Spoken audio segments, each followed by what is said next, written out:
श्री गुरु चरण सरोज रज निज मन मुकुर सुधारि। वरनौ रघुवर विमल जस जोदायक फल चारि। सियावर रामचंद्र की जय, पवन सुत हनुमान की जय। पिछले एपिसोड में सज्जन कौन,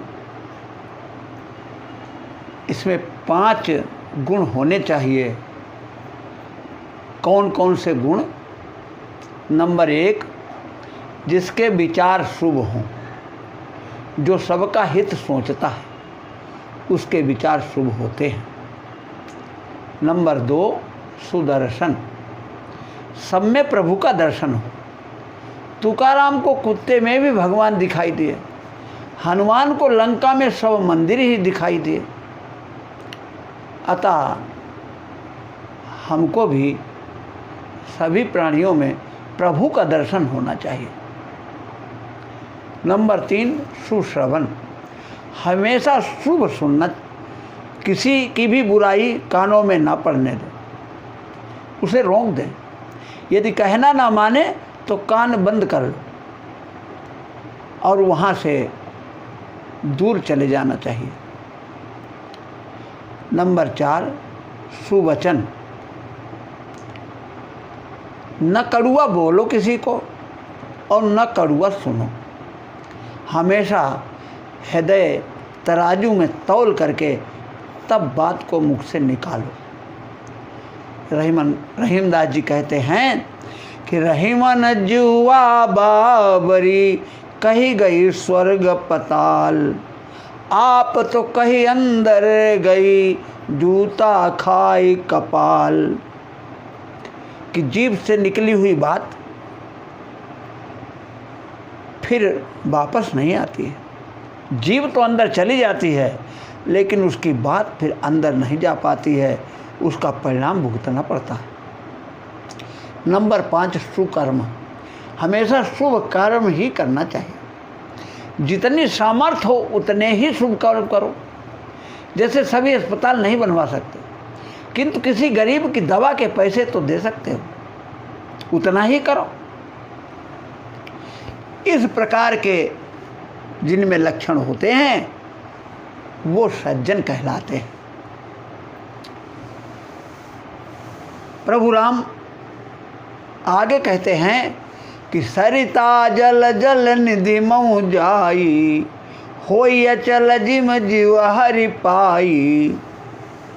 कहते हैं कि जब नदी सागर में जाकर मिल जाती है तो वो सागर बन जाती है, उसकी सब उठा पटक शांत हो जाती है। ठीक उसी प्रकार ये जीव जब से ईश्वर से अलग हुआ है तब से 84 लाख योनियों में भटकता रहता है, और जब वह परमात्मा को प्राप्त कर लेता है तब ही शांति पाता है।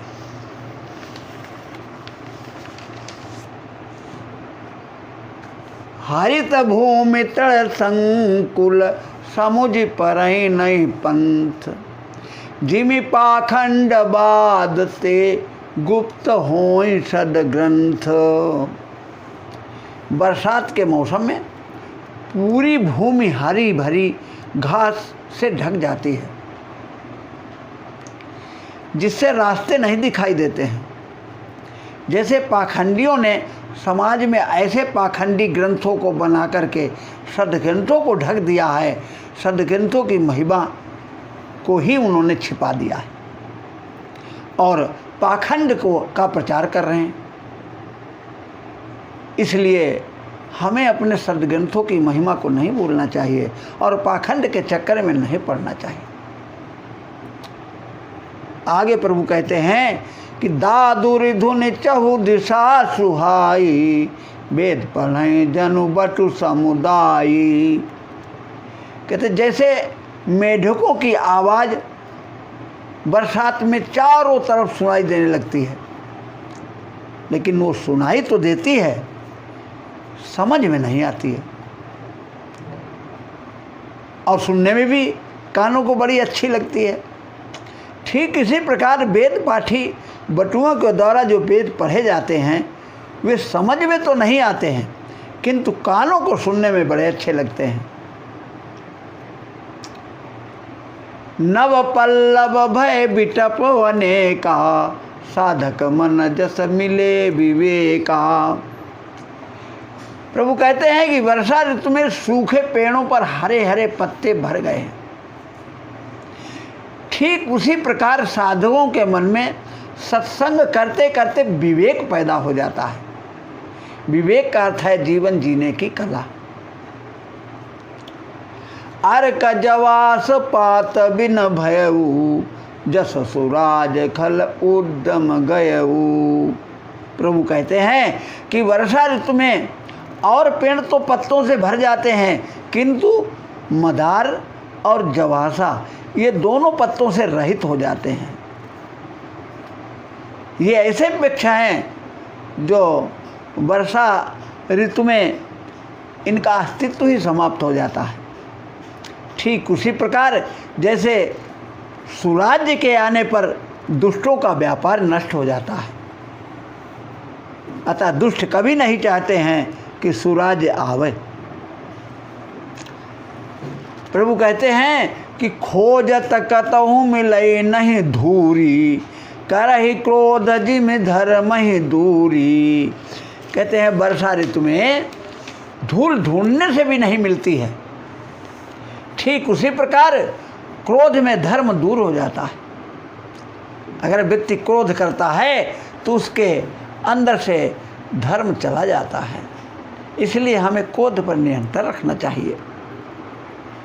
अगली चौपाई, ससि संपन्न सोहम ही कैसी, उपकारी कई संपत्ति जैसी। वर्षा ऋतु में धरती अन्न से परिपूर्ण हो जाती है, जैसे धान, गन्ना, मक्का, ज्वार आदि से, तो बड़ी सुंदर लगती है। ऐसे जैसे उपकार करने वालों के पास संपत्ति भी बड़ी सुंदर लगती है। ये 5 लोग उपकारी माने गए हैं। संत बिटप सरिता गिरिधरनी। ये संत, वृक्ष, नदियाँ, पर्वत और पृथ्वी, ये पांचों ऐसे परोपकारी हैं, इनकी संपत्ति हमेशा दूसरों के लिए होती है। संत की संपत्ति सब परोपकार के लिए होती है। वृक्ष कभी अपने फलों को नहीं खाते, दूसरों को दे देते। सरिता अपना पानी नहीं पीती है, वो दूसरों के लिए बहती है। पत्थर जो धीरता है वो दूसरों को प्रदान करते हैं, और पृथ्वी जो अन्य जल उत्पन्न करती है वो दूसरों के लिए स्वयं उसका उपभोग नहीं करती। कहा भी गया है कि परहित सरिस धर्म नहीं भाई, पर पीड़ा सम नहीं अघमाई। दूसरों का हित करना सबसे बड़ा धर्म कहा गया है, और दूसरों को सताना सबसे बड़ा पाप कहा गया है। निशितम घन खदोत विराजा, जनु दम्भिय कर मिला समाजा। वर्षा की घोर अंधेरी रात में जुगनुओं का प्रकाश भी महत्व रखता है। ठीक उसी प्रकार जिस समाज में कोई विद्वान नहीं होता है, वहाँ दम्भी लोग अपनी योग्यता का प्रदर्शन करते हैं। प्रभु कहते हैं कि महावृष्टि चली फूटी कियारी, जिम स्वतंत्र भय बिगड़ई नारी। जब अधिक वर्षा होती है तो खेतों की मेड़ को तोड़कर पानी बहने लगता है। ठीक इसी प्रकार जब स्त्री को स्वतंत्रता मिल जाती है तो मर्यादा का उल्लंघन कर देती है, उसके बिगड़ने का डर रहता है। प्रभु कहते हैं कि कृषि निरावई चतुर किसाना, जीव पूजत मोह मद माना। कि वर्षा ऋतु में चतुर किसान अपनी फसलों से खर पतवार निकाल कर फेंक देते हैं, जिससे उनकी फसल अच्छी हो जाती है, ठीक उसी प्रकार ज्ञानी जन अपने अंदर मोह मद मान को विवेक रूपी खुरपी से निकाल करके और फेंक देते हैं, जिससे उनका अंतःकरण शुद्ध हो जाता है। देखी अति चक्रवाक खग नाही, कलिय पाय जिम धर्म पराही। वर्षा ऋतु में चक्रवाक पक्षी दिखाई नहीं देते। उसी प्रकार जैसे कलयुग में धर्म विलुप्त हो जाते हैं। ऊषर बरसई तृण नहीं जामा, जिमि हरिजन ही उपजन कामा।